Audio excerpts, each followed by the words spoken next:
आप सुने राम किशन का कहानी।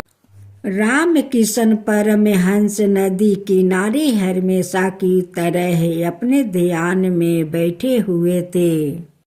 उनके पास में उनका शिष्य भी बैठा हुआ था। उनके पास में उनका चेला भी बैठा हुआ था। चेला हमेशा सभी को एक ही सवाल पूछा करता था। उसका जवाब मिलने के बाद कभी संतोष नहीं होता था। उसके मन में आया कि वही सवाल मैं राम किशन परमहंस जी से पूछता हूँ। काश मेरा सवाल का उत्तर मिल जाए। और वह सवाल था कि पूरी भगवत गीता का सारांश एक शब्द में बताओ।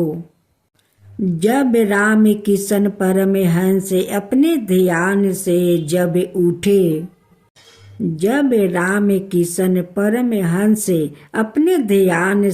जब उठे तब उनके चेला ने यही सवाल उनको किया कि भगवत गीता का सारांश एक शब्द में बताओ।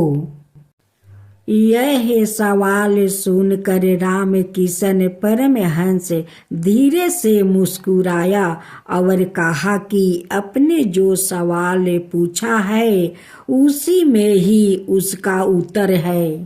चेला ने पूछा, कैसे? राम किशन परमहंस ने बताया कि आपने जो शब्द इस्तेमाल किया गीता, आप उस शब्द को उल्टा कर दीजिए और उसका निरंतर पारायण कीजिए। आपको इसका उत्तर मिल जाएगा। और यह कहकर वो घर चले गए। उसके बाद कई समय तक उनका चेला सोचने लगा कि ये कैसा उत्तर है। उनके चेला ने वैसा ही किया जिससे राम किशन परमहंस ने कहा था कि गीता शब्द को उल्टा कीजिए तो वह शब्द हो गया गीता। और वह तागी शब्द का निरंतर बोलता गया, जैसे तागी तागी तागी तागी तागी तागी तागी त्यागी त्यागी त्यागी त्यागी त्यागी उच्चारण होने लगा। जैसे ही वह त्यागी शब्द सुनाई देने लगा तो वह रुक गया और समझ गया कि राम किशन परमहंस त्यागी होने का बात कर रहे हैं।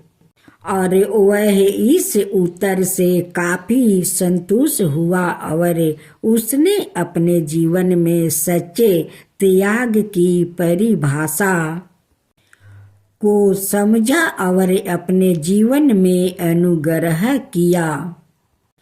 राम किशन परमहंस जैसा महान महापुरुष का हमारे भारत भूमि में जन्म लेना सौभाग्य की बात है।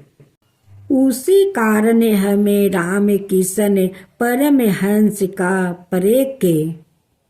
प्रयासंग और अन्यायी महापुरुषों की जीवन से समाज को सही दिशा मिलती है, जिन्होंने हमारे भारतीय संस्कृति की विचारधारा लोग तक पहुंचाया। इससे एक राष्ट्र निवारण हुआ।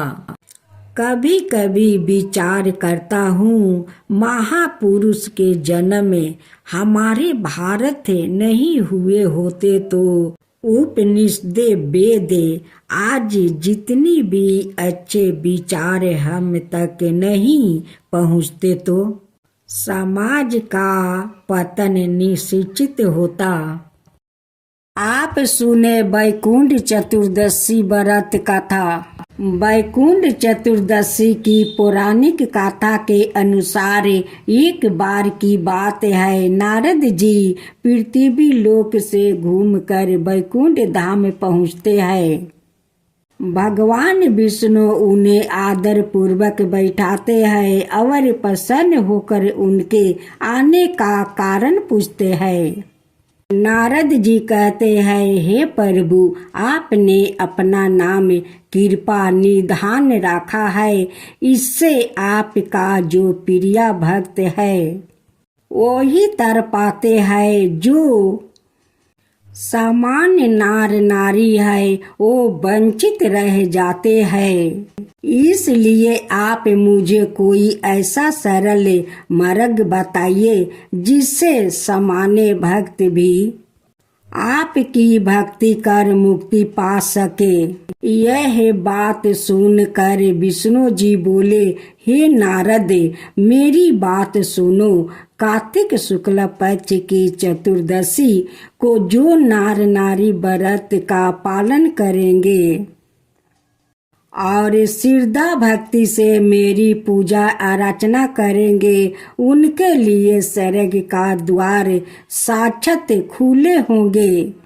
इसके बाद विष्णु जी जय विजय को बताते हैं और उन्हें कार्तिक चतुर्दशी को स्वर्ग के द्वार खुला रहने का आदेश देते हैं। भगवान विष्णु कहते हैं कि इस दिन जो भी भक्त मेरा थोड़ा सा भी नाम लेकर पूजा करेगा वो वैकुंठ धाम को प्राप्त करेगा। विष्णु भगवान की जय हो, विष्णु भगवान की जय हो। पौराणिक मत अनुसार एक बार भगवान शिव देव महादेव का पूजन करने के लिए काशी आए।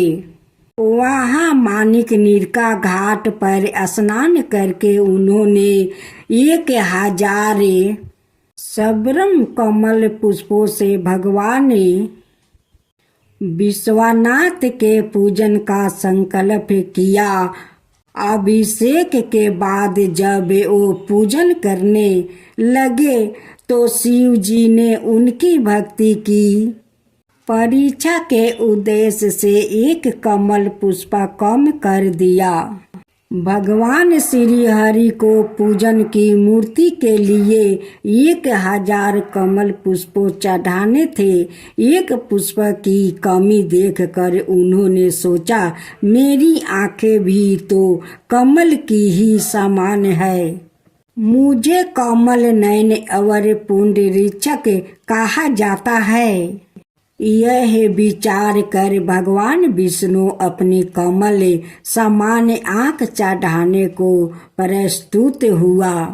विष्णु जी की इस अगाध भक्ति से प्रसन्न होकर देव महादेव प्रकट होकर बोले, हे विष्णु, तुम्हारे समान संसार में दूसरा कोई मेरा भक्त नहीं है। आज की यह कार्तिक शुक्ला चतुर्दशी अब वैकुंठ चतुर्दशी कहलाएगी और इस दिन व्रत पूर्वक जो पहले आपका पूजन करेगा उसे वैकुंठ लोक की प्राप्ति होगी। भगवान शिव ने इसी वैकुंठ चतुर्दशी को करोड़ों सुइयों की कांति के समान वाला सुदर्शन चक्र विष्णु जी को प्रदान किया। शिव जी और विष्णु जी कहते हैं कि इस दिन स्वर्ग के द्वार खुले रहेगा। मृत्यु लोक में रहने वाला कोई भी व्यक्ति इस व्रत को करता है वह अपना स्थान वैकुंठ धाम में सुनिश्चित करेगा। जय विष्णु भगवान, जय विष्णु भगवान। धनेश्वर नामक एक ब्राह्मण था जो बहुत बुरे काम करता था। उसके ऊपर कई पाप थे। एक दिन वो गोदावरी नदी में स्नान के लिए गया। उस दिन वैकुंठ चतुर्दशी थी। कई भक्त जन उस दिन पूजा अर्चना करने गोदावरी घाट पर आए थे। उस भीड़ में धनेश्वर भी उन सभी के साथ था। इस प्रकार उन श्रद्धालुओं के स्पर्श के कारण धनेश्वर को भी पुण्य मिला। जब उनकी मृत्यु हो गई तब उसे यमराज लेकर गए और नरक में भेज दिया।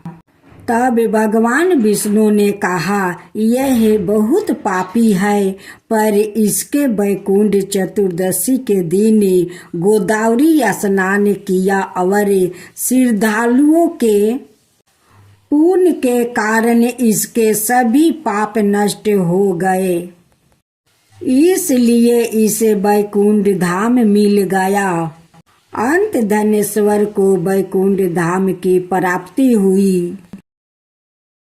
आज आप सुने गणेश भगवान और माँ तुलसी की कथा। एक ब्राह्मण और ब्राह्मणी रहा करती। उनकी एक ही बेटी थी। अपना बेटी का नाम पार्वती रखा। अभी पार्वती 5 वर्ष के थी। एक दिन उनकी पिताजी बाजार जा रहे थे। वो जिद करने लगी कि पिताजी, मैं भी आपके साथ बाजार चलूंगी। बाजार जाते समय रास्ते में कोई आदमी एक छोटा सा गणेश को फेंक रखा था। उस गणेश को पार्वती उठा लेती है। उनके पिताजी कहते हैं कि बेटी देखो, ये तो टूटे हुए गणेशा है, इसे क्यों उठाती हो, इसे फेंक दो। चलो, मैं बाजार से तुम्हारे लिए मैं अच्छा सा सुंदर सा गणेशा कीन दूंगा। पार्वती कहती है कि नहीं पिताजी, मुझे तो यही गणेशा चाहिए और मैं इस गणेशा को अपना साथ घर ले चलूंगी। जब पार्वती या उनके पिताजी बाजार से घर आए तो उनके घर में छोटा सा चौकी था। उसी चौकी पर गणेशा को रख देती है। उनकी पिताजी गेरू माटी लेकर घर में रखे थे। उस गेरू माटी का लेकर एक बर्तन में भिजा देती है। जब गेरू माटी गल जाता है, उसे लेकर गणेशा को पूरा रंग देती है और धूप में सुखा देती है। उस चौकी पर एक अच्छा सा आसन बिछा देती है और गणेशा जी को उसी पर बैठा देती है और पिताजी से कहती है कि पिताजी, मुझे तो लड्डू चाहिए, मुझे लड्डू आन दीजिए। उनके पिता बाजार जाते हैं और लड्डू ले आते हैं। उस लड्डू को एक थाला में परोस देती है और गणेश भगवान का श्रद्धा भक्ति से पूजा करती है, उन्हें भोग लगाती है। ब्राह्मण ब्राह्मणी अपना छोटी पार्वती को देखकर कहने लगे कि हमारी पार्वती तो पुजेरी बन गई है, वो भी गणेश भगवान का। पार्वती कभी अपना पिताजी से मोदक मंगाती है तो कभी लड्डू मंगवाती है और मंगा कर गणेश जी का बहुत श्रद्धा भक्ति से भोग लगाती है। और गणेश भगवान तो खुशी खुशी से वो भोग खा लेते हैं। गणेशा को सेवा करते करते पार्वती बड़ी हो जाती है। एक दिन पार्वती रंग बिरंग के फूलों से गणेशा जी का वो आसन सजा रही थी। उनकी माँ आकर कहने लगी कि पार्वती, आज तो तुम ऐसा सजा रही हो, लगता है कि आज गणेशा को शादी होने वाला है। पार्वती कहती है कि माँ, पहले से तो गणेशा का 2 पत्नियां है, अब क्या तीसरा शादी करने वाले हैं। उनकी माँ कहती है कि बेटी, तुम तो वैसे ही सजाई हो कि लगता है कि गणेशा जी शादी करने जा रहे हैं। पार्वती कहती है कि ठीक है माँ, अभी तो गणेशा को भोग तो लगाने दो। पार्वती का माँ चली जाती है और पार्वती उन्हें बहुत पसंद से भोग लगाती है। कहती है कि गणेशा एक बार तो अपना दर्शन दे दो कि मेरा भक्ति सफल हो जाए। पार्वती का बात सुनकर गणेशा तो दर्शन तो दे देते हैं, लेकिन साथ साथ उनकी लगाए हुए भोग गणेशा अपना हाथ से खाने लगते हैं। पार्वती उनकी पैर छूकर प्रणाम करती है और कहती है कि भगवान आज तो मैं धन्य हो गया, आज तो मेरा भक्ति सफल हो गया, भगवान सफल हो गया, आज मैं बहुत धन्य हो गया। पार्वती कहती है कि गणेशा आप अपना ऐसे ही दर्शन दिखाते रहिए। गणेशा कहते हैं कि नहीं, मेरा एक शर्त है, वो शर्त अगर मान जाओगी तो मैं तुम्हारा भक्ति को सफल करते रहूंगा और अपना दर्शन दिखाते रहूंगा। पार्वती कहती है कि गणेशा आपका शर्त तो मुझे सारा मंजूर है, आप तो बताइए। गणेशा कहते हैं कि पार्वती तुम आज मुझे इतना श्रद्धा भक्ति से पूजा पाठ करती हो, सेवा करती हो, अगर तुम ससुराल चली जाओगी तो मुझे कौन इतना अच्छा से सेवा करेगा, कौन जतन करेगा, कौन भोग लगाएगा। पार्वती कहती है कि नहीं गणेशा, मैं तो कभी शादी नहीं करूंगी, मैं तो आपका ही सेवा करूंगी। गणेशा कहते हैं कि नहीं नहीं, ऐसा तो हो नहीं सकता है, मेरे कारण तुम शादी नहीं करोगी तो मैं तुम्हें दर्शन नहीं दूंगा। अगर तुम शादी नहीं करोगी, अपना घर संसार नहीं बसाओगी तो मेरा सेवा करके क्या करोगी, बताओ पार्वती। विवाहित औरतों अपना सुख शांति के लिए पूजा करती है, कुंवारी लड़कियां अपना वर पाने के लिए पूजा करती है, और तुम बोलती हो कि मैं शादी नहीं करूंगी। गणेशा मैं सब कुछ समझ गई, मैं जब शादी करूंगी तो आपका अपना साथ ससुराल लेकर चली जाऊंगी और आपको वहां पर मैं सेवा करूंगी। तब गणेशा कहने लगा कि अब हुई ना बात, अब मैं तुम्हें दर्शन रोज दूंगी और तुम्हारा हाथ से लगाया हुआ भोग मैं अपना हाथ से खाऊंगा। पार्वती के शादी के लिए उनकी माता पिता घर ढूंढा और पार्वती को अपना धाम धूम से शादी दिया। जब विदाई का समय हुआ तो पार्वती अपना गणेशा को गोद में लेकर डोली में उठ गई और लेकर अपना ससुराल चली गई। उनकी ससुराल वालों देखकर बहुत प्रसन्न हो गए और कहने लगे कि मेरे घर तो साक्षात दुर्गा आई है, अपना गोद में गणेश को लेकर आई है। अब तो उनकी सास ससुर सारे संबंधी उनकी रास्ते में फूल के बिछावना करते हैं और उसी फूल के ऊपर से घर में प्रवेश करवाते हैं।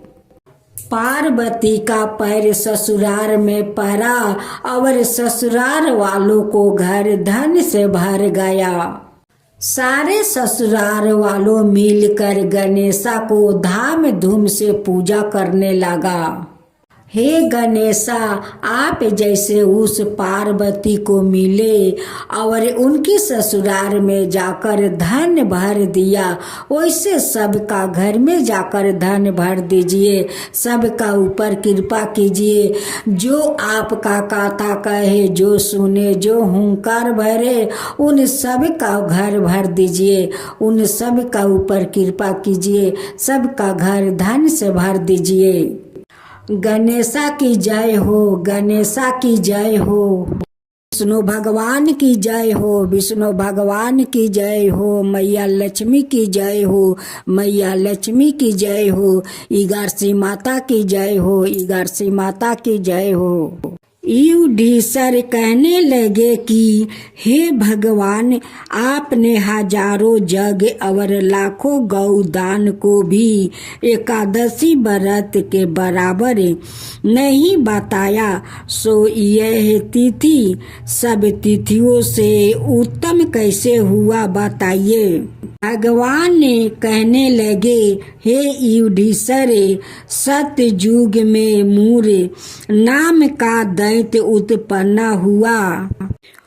वो 12 बलवान और भयानक था।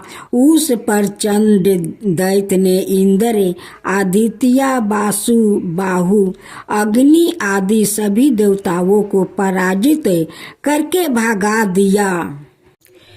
तब इंद्र सहित सभी देवताओं ने भयभीत होकर भगवान शिव से सारा पृथ्वी कहा और बोले, हे कैलाशपति, मूर दैत्य से भयभीत होकर सब देवताओं मृत्युक लोक में फिर रहे हैं। तब भगवान शिव ने कहा, हे देवताओं, तीनों लोकों के स्वामी, भक्तों के दुखों का नाश करने वाले भगवान विष्णु की शरण में जाओ। वही तुम्हारे दुखों को दूर कर सकते हैं। शिव जी के ऐसे वचन सुनकर सभी देवताओं क्षीर सागर में पहुँचे। वहाँ भगवान को स्नान करते देखा। हाथ जोड़कर उनकी स्तुति करने लगे कि हे देवताओं, द्वारा स्तुति करने योग्य प्रभु, आपको बारंबार नमस्कार है। देवताओं की रक्षा करने वाले मधुसूदन, आपको नमस्कार है। आप हमारी रक्षा करें।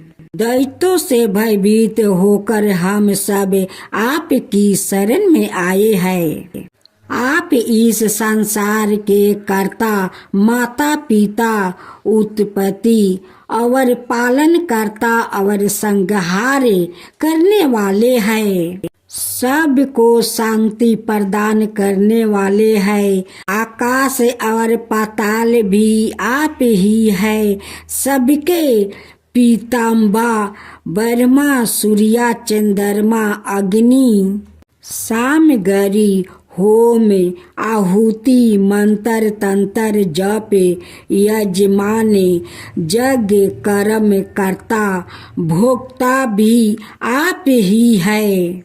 आप सबर व्यापक है। आपका सेवा तीनों लोकों में चार और उचार कुछ भी नहीं है।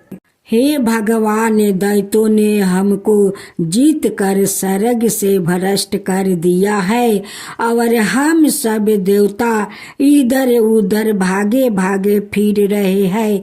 आप उन दैत्यों से हमें सबकी रक्षा करें।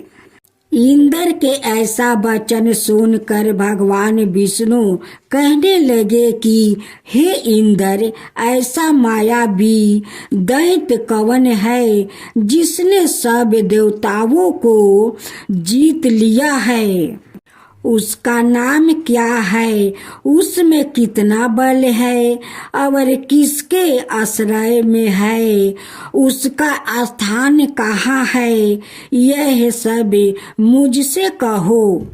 भगवान के ऐसा वचन सुनकर इंद्र बोले, भगवान, प्राचीन समय में एक नारी जंग नामक राक्षस था। उसके महापराक्रमी और लोक विख्यात मूर नाम का एक पुत्र हुआ। उसकी चंद्रावती नाम की नगरी है। उसी ने सब देवताओं को स्वर्ग से निकाल कर वहाँ अपना अधिकार जमा लिया है। उसने इंद्र, अग्नि, वरुण, यम, बाहु, ईशा, चंद्रमा, नित्रित आदि सबके स्थान पर अधिकार कर लिया है। सूर्य बनकर सवाए ही प्रकाश करता है, सवाए ही मेघ बन बैठा है और सबसे अजय है। हे असुर निकंदन, उस दुष्ट को मार कर देवताओं को अजय बनाइए। यह वचन सुनकर भगवान ने कहा, हे देवताओं, मैं शीघ्र ही उसका संहार करूंगा, तुम चंद्रावती नगरी जाओ। इस प्रकार कहकर भगवान सहित सभी देवताओं ने चंद्रावती नगरी की ओर प्रस्थान किया। उस समय जब दैत्य मूर सेना सहित युद्ध भूमि में गरज रहा था, उसकी भयानक गरजना सुनकर सभी देवताओं भय के मारे चारों दिशाओं में भागने लगे। जब सवाए भगवान रणभूमि में आए तो दैत्य उन पर भी अस्त्र शस्त्र आयुध लेकर दौड़े। भगवान ने उन्हें सर्प के समान अपने बाणों से बींध डाला। बहुत से दैत्य मर गए, केवल मूर बचा। वो अभिचल भाव से भगवान के साथ युद्ध करता रहा। भगवान जो भी तीक्ष्ण बाण चलाते वो उसके लिए पुष्प सिद्ध हो जाते। उसका शरीर छीन भिन्न हो गया, किंतु वो लगातार युद्ध करता रहा। दोनों के बीच मल्लयुद्ध भी हुआ। 10,000 बरस तक उनका युद्ध चलता रहा, किंतु मूर नहीं हारा। थक कर भगवान बरदिका शर में चले गए। वहाँ हेमवाती नामक सुंदर गुफा थी। उसमें विश्राम करने के लिए भगवान उसके अंदर प्रवेश कर गए। यहाँ गुफा 12 योजन लंबी थी और उसका एक ही द्वार था। विष्णु भगवान वहाँ योग निद्रा की गोद में सो गए। मूर भी पीछे पीछे आ गया और भगवान को सोए देख कर मारने को उगत हुआ।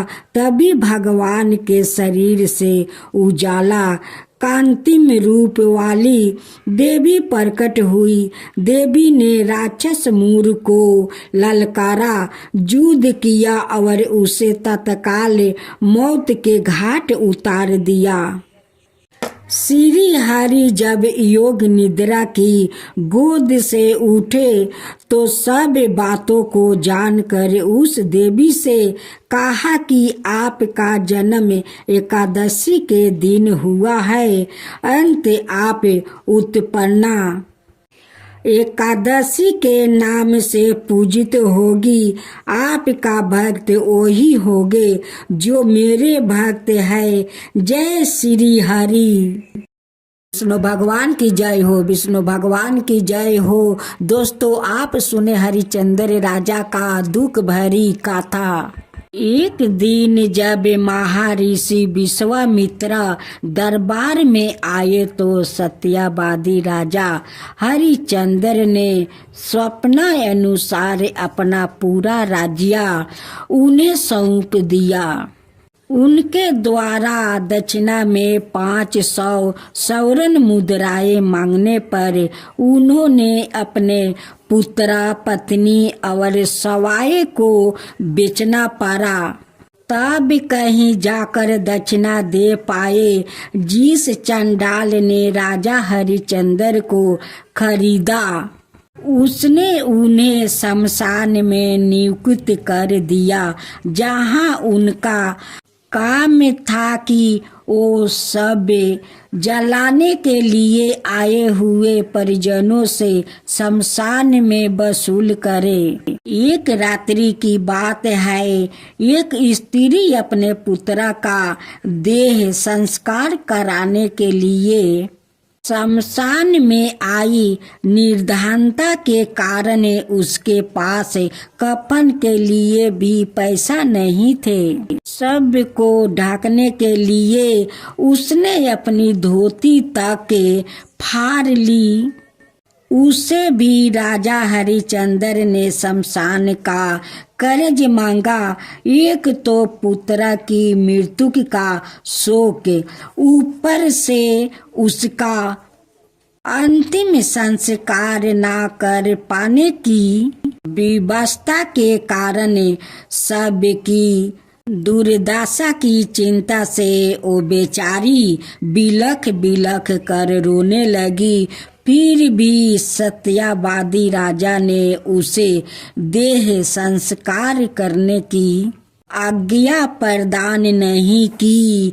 इस बीच बरसात पानी के दौरान बिजली चमकने से उत्पन्न प्रकाश में राजा ने अपनी पत्नी तारामती और मृतक पुत्र को देखा तो वह चौंक पड़े। सत्यादि के दुख की पीड़ा से उनकी आंखें से आंसू निकल पड़े। पूछने पर पता चला कि पुत्र को सांप ने काट लिया था। इस परीक्षा की घड़ी में अपने को संभालते हुए राजा ने कहा, जिस सत्या की रक्षा के लिए मैंने अपना राज्य त्यागा, सवाय को बेच डाला, उसी सत्या की रक्षा के लिए इस घड़ी में आदि मैं सत्या पर डांटा ना रहा तो कर्तव्य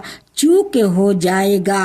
अंत कर लिए बिना मैं अंतिम में संस्कार की अनुमति नहीं दे पाएगा। तारामती ने संयम से काम लेकर अपनी आधी धोती को फाड़ कर के रूप में देने के लिए उसने जैसे ही राजा की बढ़ाया, तत्काल ही वहाँ श्री हरि प्रकट हो गए और बोले, राजा हरिश्चंद्र, तुम्हारी कर्तव्य निष्ठा धन्य है। तुमने सत्या को जीवन में धारण करके उत्तम आदर्श स्थापित किया है। अंत तुम इतिहास में सदा याद किया जाते रहोगे। फिर भगवान श्री हरि ने आशीर्वाद देते हुए उसका पुत्र रोहित तसब को पुनर्जीवित कर दिया। राजा को उसका पूरा राजपाट लौटा दिया। इस कथा के विशेष में ऐसा तथ्य भी मिलता है कि राजा हरिश्चंद्र को दुख से चिंतित देखकर गौतम ऋषि ने उन्हें भाद्रपद मास के कृष्णा पक्ष की एकादशी का व्रत विधि विधान अनुसार करने को कहा। जब राजा ने इस एकादशी का व्रत पूर्ण किया तो उसके प्रभाव से राजा अपने दुखों से छूट गया। पत्नी और पुत्र के साथ उसका पुनः मिलन हुआ, राज्य का प्राप्त हुए और वह सब पापों से मुक्त होकर अंत में स्वर्ग को गया। इस एकादशी के व्रत को विधि पूर्वक करने से समस्त कष्ट समाप्त हो जाते हैं और इच्छित फल की प्राप्ति होती है। व्याकृत को पुण्य जन्म के आवागमन से मुक्ति मिलती है, पुण्य जन्म की बाधाओं दूर होती है और अंत में परम धाम जाने का अवसर मिलता है। भगवान श्री कृष्ण ने कहा है कि इस व्रत को ताबिक मान कर विधि पूर्वक करने से प्राणी आवागमन के चक्रों से मुक्त हो जाते हैं। इस एकादशी के व्रत का फल अद्भुत है। श्री हरि विष्णु भगवान की पूजा करके इस व्रत का महत्म्य पढ़ने और सुनने से अश्वमेघ का यज्ञ का फल प्राप्त होता है।